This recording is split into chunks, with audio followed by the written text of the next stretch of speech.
Bom dia, boa tarde, boa noite. Como vocês estão? Espero que todos vocês estejam muito bem.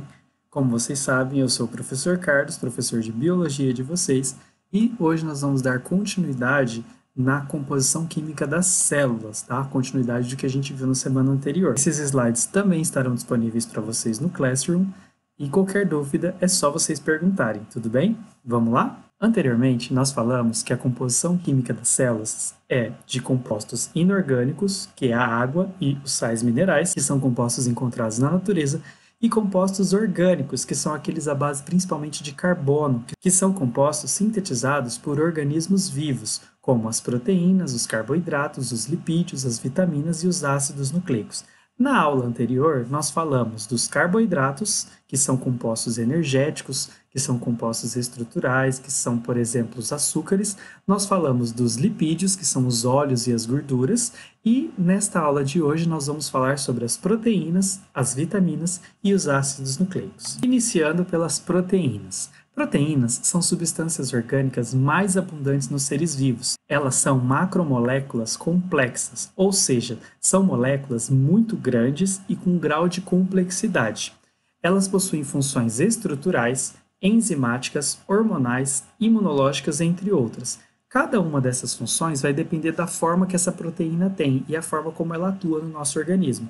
Por exemplo, a nossa membrana plasmática, que é o nosso próximo conteúdo, ela envolve a célula e ela é formada tanto por lipídios quanto por proteínas. Enzimas são proteínas específicas que auxiliam na velocidade de reações, principalmente reações de quebra.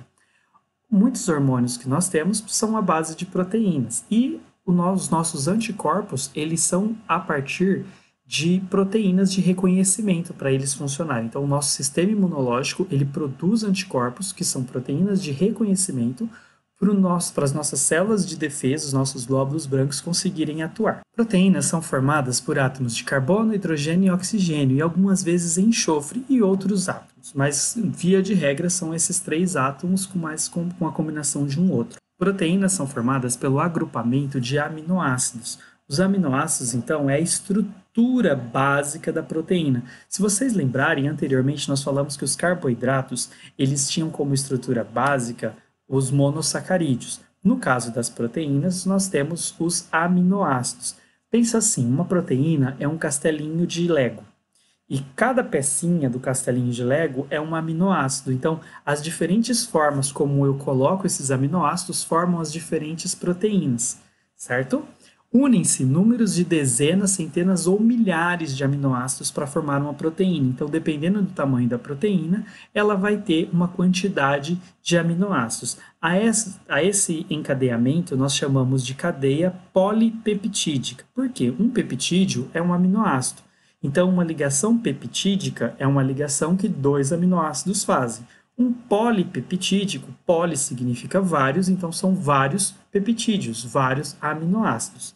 Eles vão constituir cerca de 50 a 80% do peso seco da célula eucariótica, ou seja, nas nossas células, se nós desidratarmos todo o nosso corpo, tirar toda a água, isso vai compor de 50 a 80% do nosso peso corporal. Se as nossas células possuem esse peso de proteínas, sem a água, é claro, então nós podemos deduzir que o nosso corpo também tem essa mesma composição. Olha só, os aminoácidos, eles são formados por um carbono, que a gente chama de carbono alfa. Esse agrupamento carbono, ele está ligado a um grupo de ácido carboxílico, que é esse COOH. Vocês vão aprender isso lá na química, quando vocês estiverem vindo química orgânica, tá? Então, o aminoácido, ele possui um radical ácido carboxílico, um radical amina, que é esse N2H, e uma cadeia lateral. Essa cadeia lateral é o que vai alterar cada aminoácido. Eu tenho ao todo 20 aminoácidos, são só 20. Esses 20 aminoácidos formam todas as proteínas que existem, de acordo com o seu encadeamento. Então, por exemplo, eu tenho aqui os aminoácidos a glicina, alanina, serina, triptofano, teriosina, lisina. Todas essas são aminoácidos. E nós classificamos eles em naturais e essenciais. Os naturais são os que um ser vivo pode produzir. Esses daqui são os aminoácidos produzidos por nós humanos, ok? E esses essenciais, eles não são produzidos por nós. Ou seja, nós precisamos obter eles pela alimentação.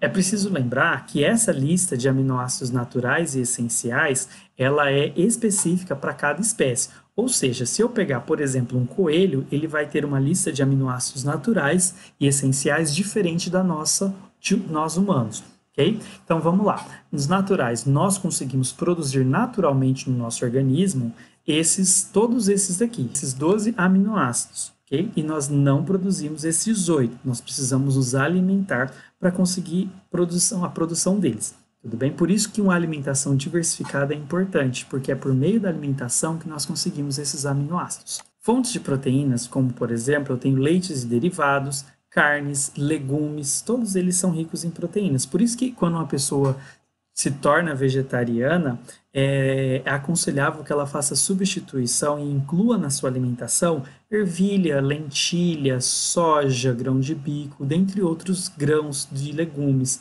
porque justamente eles vão substituir a nossa fonte principal de aminoácidos, tá? Olha só a estrutura de um aminoácido, então, aqui, por exemplo, lembra que eu falei? Ele tem um carbono, possui um grupo amina, um grupo carboxila, e aí ele se liga com um radical diferente, e aí ele vai formando essas ligações peptídicas entre os carbonos. Aqui está acontecendo a minha ligação peptídica entre dois aminoácidos diferentes. Por que eu sei que tem dois aminoácidos diferentes? Por causa do radical 1 e radical 2, que são diferentes, tá? Então, olha só, aqui é uma estrutura de uma proteína, por exemplo. Eu tenho aqui, olha só, uma serina, uma tirosina, uma serina, dentre outros, tá? Então, conforme esse agrupamento se dá, eu tenho uma proteína. Neste caso aqui, eu tenho uma proteína formada pelo encadeamento de todos esses aminoácidos. E aí, conforme a estrutura dessa proteína, ela pode ser classificada em primária, secundária, terciária ou quaternária. A estrutura primária é a mais simples, ela só vai ser uma sequência de aminoácidos de forma linear. A estrutura secundária, ela vai apresentar uma espiralização desses aminoácidos, para que eles possam se tornar mais compactos. Uma estrutura terciária, ela vai acontecer diversas dobras entre si mesma, gerando uma conformação tridimensional. Isso ocorre porque os aminoácidos apresentam interações químicas, que são pontes de hidrogênio e de sulfeto. São ligações que vocês também vão aprender lá na química, quando vocês verem química orgânica. E as quaternárias, eu tenho uma série de ligações de proteínas terciárias aglomeradas entre si, formando estruturas bem mais complexas, como acontece, por exemplo, com a hemoglobina. A hemoglobina é uma proteína presente no nosso sangue, que ela é responsável pelo transporte do oxigênio. Lembra que eu falei para vocês lá na aula anterior, quando eu estava falando de sais minerais, de que o ferro ele compõe a hemoglobina? O ferro é um sal mineral que vai compor essa proteína. Olha como eles estão interligados. A hemoglobina é responsável pelo transporte do gás oxigênio e do gás carbônico no nosso corpo. A insulina, que é outro exemplo de proteína quaternária, ela é responsável pelo transporte da molécula de açúcar no nosso corpo. Quando uma pessoa tem diabetes, uma das causas da diabetes pode ser a falta da produção da insulina ou então a insulina não conseguir desempenhar bem a sua função. Tá? Então, a insulina, ela é uma proteína quaternária. Olha só, então aqui eu coloquei um desenho. Estrutura primária, ela é linear. Estrutura secundária, ela começa a apresentar espiralizações. A estrutura terciária, ela vai formar aspectos tridimensionais. E as estruturas quaternárias, elas são formadas por várias proteínas terciárias, que vão formar proteínas bem mais complexas. As proteínas, elas vão desempenhar várias funções no nosso corpo. Por exemplo, a catálise, ela vai funcionar como um agente catalisador da reação, uma função enzimática, ou seja, ela vai conseguir acelerar o tempo de uma reação acontecer. Nós já vamos falar sobre isso.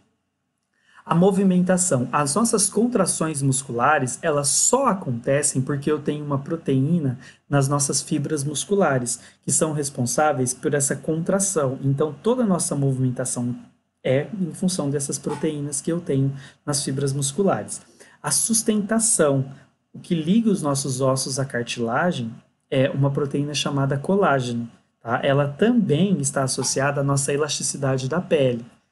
Proteção, os nossos anticorpos são proteínas de reconhecimento. Controle, a insulina, por exemplo, a insulina ela controla a quantidade de açúcar presente na nossa corrente sanguínea e é ela que controla também a entrada e a saída desse açúcar, dessa molécula de glicose, desse açúcar nas nossas células.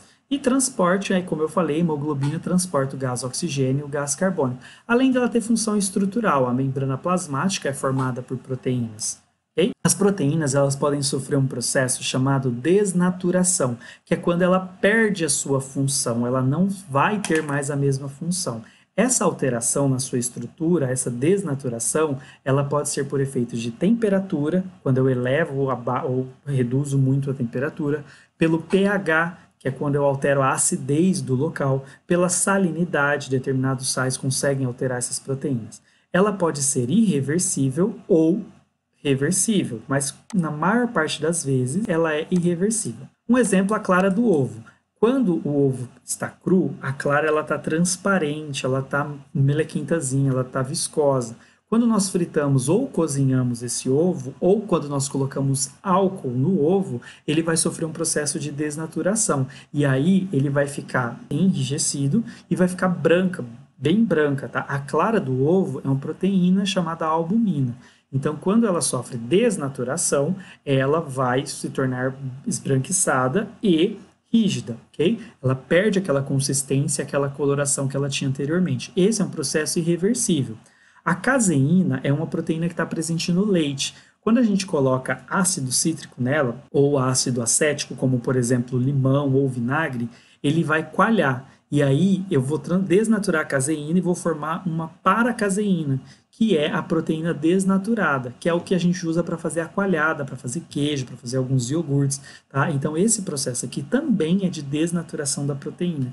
As enzimas são moléculas proteicas dotadas da propriedade de acelerar intensamente determinadas reações químicas, em síntese como na degradação de moléculas. Elas diminuem o gasto de energia e o tempo dessa reação. Elas possuem uma alta especificidade, ou seja, a gente chama que é modelo chave-fechador. Uma enzima ela é específica para determinada molécula. Por exemplo, se eu quero quebrar lembra lá dos carboidratos, quando nós falamos do amido?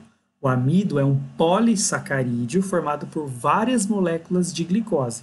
Quando nós comemos o amido, quando você come uma bolacha de água e sal, por exemplo, você coloca ela na boca, ela ali mesmo ela já começa a se desmanchar. Por quê? Na nossa saliva existe uma enzima chamada amilase. A amilase quebra o amido. Você pode fazer esse teste, você pode pegar uma bolacha e colocar na água e você pode pegar uma bolacha e colocar na boca, na sua saliva. Você vai perceber que a bolacha que colocou na água, ela só vai inchar, ela vai puxar aquela água, ela vai absorver aquela água e vai inchar. E a bolacha da sua boca, ela vai virar uma pasta, por causa da ação enzimática da amilase salivar. Então, na nossa digestão, as enzimas auxiliam muito, porque elas diminuem o tempo para nós conseguirmos digerir esses alimentos. Outro exemplo, no nosso estômago, nós temos outras enzimas que vão ser responsáveis pela quebra de proteínas, pela quebra de gorduras, pela quebra de outros carboidratos mais complexos.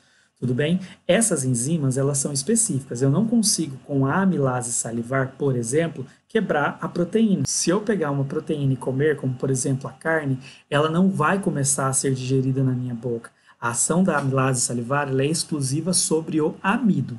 Tudo bem? Olha só esse gráfico aqui. Com a ação de uma enzima, o tempo de ativação para eu conseguir quebrar essa molécula, ele é muito menor. Eu quero juntar esse reagente B com um C, certo? Se eu não tivesse a enzima, a quantidade de energia gasta e o tempo para isso seria muito maior do que com a enzima. Então, a ação enzimática ela é muito importante na nossa vida. Okay? Olha só, aqui eu tenho os principais fatores que alteram a velocidade da reação com a minha enzima. Por exemplo, temperatura. Quando eu tenho temperaturas muito elevadas, as minhas enzimas, elas sofrem uma ativação, só que se eu elevo muito a temperatura, eu começo a desnaturar essas enzimas. Lembrando que as enzimas também são proteínas, então, com temperaturas muito altas, as minhas enzimas começam a sofrer desnaturação e começam a perder a função delas. Então, isso vai fazer com que aconteça uma grande perda dessas minhas enzimas. Então, a temperaturas muito elevadas causa essa desnaturação, tá? pHs, algumas enzimas, elas trabalham muito bem num pH neutro, como é o que acontece, por exemplo, com a pitialina, que é uma enzima também presente na nossa saliva. A pepsina e a tripsina, elas são duas enzimas que trabalham em pontos opostos. A pepsina, ela está localizada no nosso estômago. O nosso estômago, ele é um meio muito ácido, por causa do ácido clorídrico. Então, a pepsina trabalha muito bem nesse meio ácido. A tripsina, ela vai atuar na degradação de proteínas, só que no intestino. Então, enquanto a pepsina atua lá no estômago, onde o meio é ácido, a tripsina vai atuar lá no intestino, onde o meio já vai ser mais básico. Só que meios muito ácidos fazem com que elas não funcionem bem e meios muito básicos fazem com que ela também não funcione muito bem, porque o pH também vai fazer essa desnaturação de proteínas. Concentração do substrato, ou seja, a minha enzima ela tem um limite. Não adianta nada eu querer acelerar a reação se eu não tenho enzimas suficientes para acelerar essa reação. Então, se eu colocar muito substrato, a minha enzima não consegue processar. Se eu colocar, por exemplo, uma enzima só de amilase, ela só vai conseguir quebrar, por vez, uma molécula de amido. Então, não adianta nada eu colocar uma amilase e 100 amidos. Vai demorar muito mais tempo, porque ela vai degradando de um em um. Tudo bem? Então, essa concentração de substrato também é um fator importante. E aí nós entramos nas vitaminas. As vitaminas, elas são necessárias em pequenas quantidades. Elas são indispensáveis para o funcionamento do nosso corpo. Elas vão atuar como reguladores de reações químicas. Elas mantêm a nossa saúde ideal para a prevenção de doenças crônicas. Elas são classificadas em dois grupos, as lipossolúveis, ou seja, aquelas que se diluem em lipídios, e as hidrossolúveis, que são aquelas que se diluem em água. Então, alguns exemplos aqui e os benefícios que elas podem trazer. A vitamina A, ela é encontrada em fígado, leite, cenoura, milho, salsa. Isso aqui depois vocês vão ter acesso. Tá? Mas olha só, a vitamina A, ela ajuda na formação da pele, promove o desenvolvimento dos ossos, dentes e cabelo e também melhora a nossa capacidade visual. A deficiência de vitamina A, ela vai causar um problema de cegueira, tá? Que a gente chama de cegueira noturna. A deficiência de vitamina A leva o sujeito a uma falha na visão. Por quê? A vitamina A ela é responsável por auxiliar na nutrição das células do nosso olho. Então, quando o sujeito está com baixa de vitamina A, essas células começam a não receber nutrição e o sujeito passa a apresentar, então, uma dificuldade visual, ok? Outro exemplo, a vitamina C. A gente fala que tomar vitamina C é bom para não ficar gripado. Por quê? A vitamina C, ela auxilia muito no nosso sistema imunológico. Tá? A falta de vitamina C, ela gera um problema de cicatrização e sangramento, uma doença chamada escorbuto. Okay? Essa doença era muito comum antigamente na época das grandes navegações, porque os marinheiros, os piratas, os corsários, os tripulantes, enfim, as pessoas que navegavam, eles não conseguiam transportar a vitamina C, e aí eles começavam a morrer por causa de sangramento na gengiva. Tá? Escorbuto é uma doença que matou muita gente. Aí eles descobriram que a maçã possuía bastante vitamina C, então eles começaram a transportar maçã. Só que mesmo assim ela ainda apodrecia muito rápido. Foi aí então que eles fizeram uma bebida à base de vitamina C, que é o rum. Então, por isso que sempre associam o rum a piratas, por causa que os marinheiros das épocas das navegações, eles tomavam rum para terem fonte de vitamina C. Tá? E as outras vitaminas aqui, eu vou deixar para vocês essa tabela aí, para vocês observarem aí quais são as principais fontes e os benefícios das vitaminas. E aí, nós chegamos nos ácidos nucleicos. Os ácidos nucleicos recebem esse nome porque eles foram encontrados inicialmente no núcleo das células. Então, daí eles receberam esse nome de nucleicos. Eles comandam todas as atividades celulares, são a base das nossas características hereditárias. Eles são conhecidos como DNA e RNA. O nome do DNA, que é uma sigla, é ácido desoxirribonucleico. DNA é em inglês, em português seria ADN, mas a gente continua utilizando os termos DNA e RNA. O RNA é ácido ribonucleico. Essas duas terminações aqui estão associadas à pentose que eles possuem.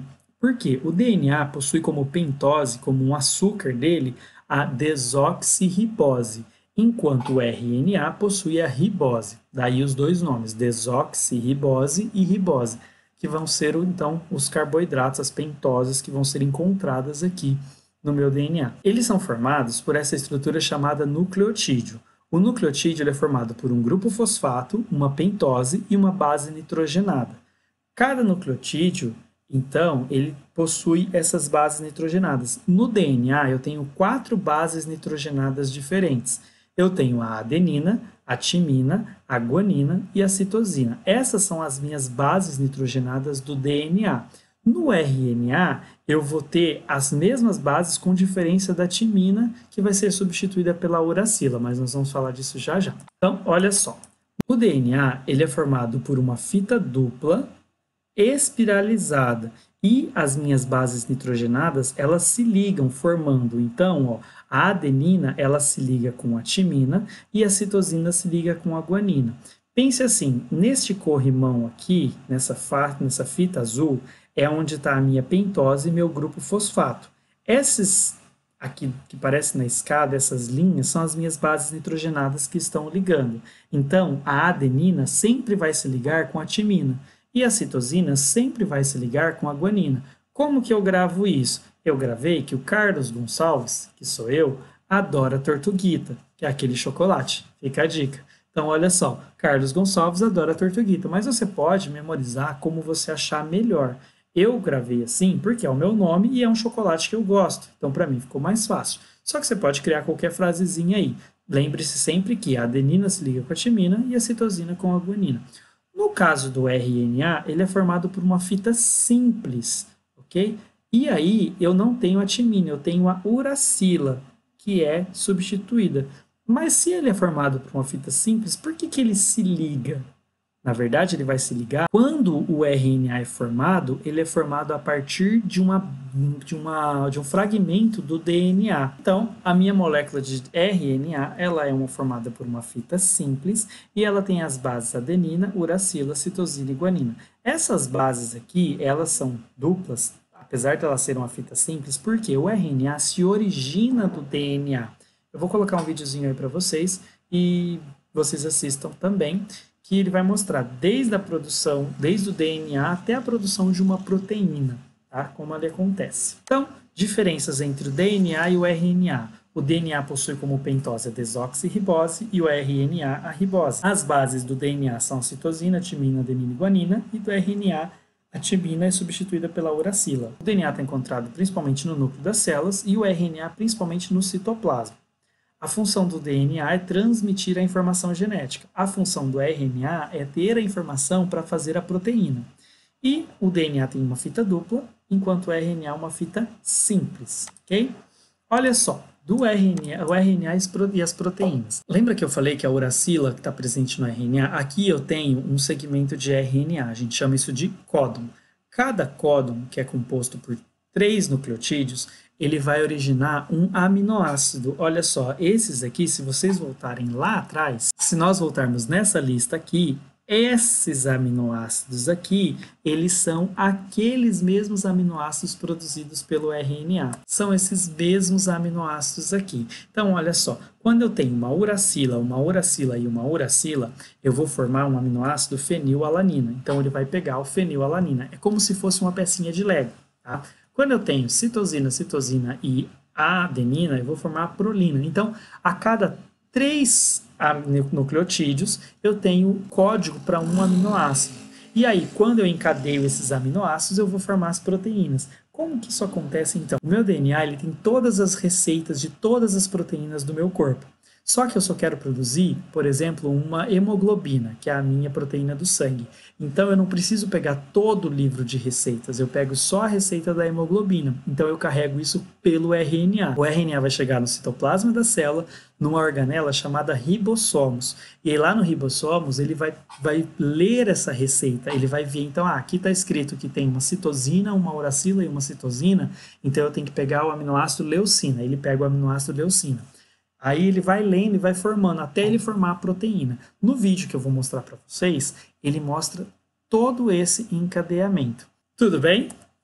Bom, o que eu tinha para falar para vocês hoje era isso. Eu espero que vocês tenham entendido. Lembrando que esses slides estão disponíveis para vocês no Classroom. Qualquer dúvida que vocês tenham, vocês podem fazer perguntas pelo Classroom. E não esqueçam de responder as atividades que eu deixei aqui no formulário para vocês. Tudo bem? Estou com saudade de todos vocês, um grande abraço e até a próxima!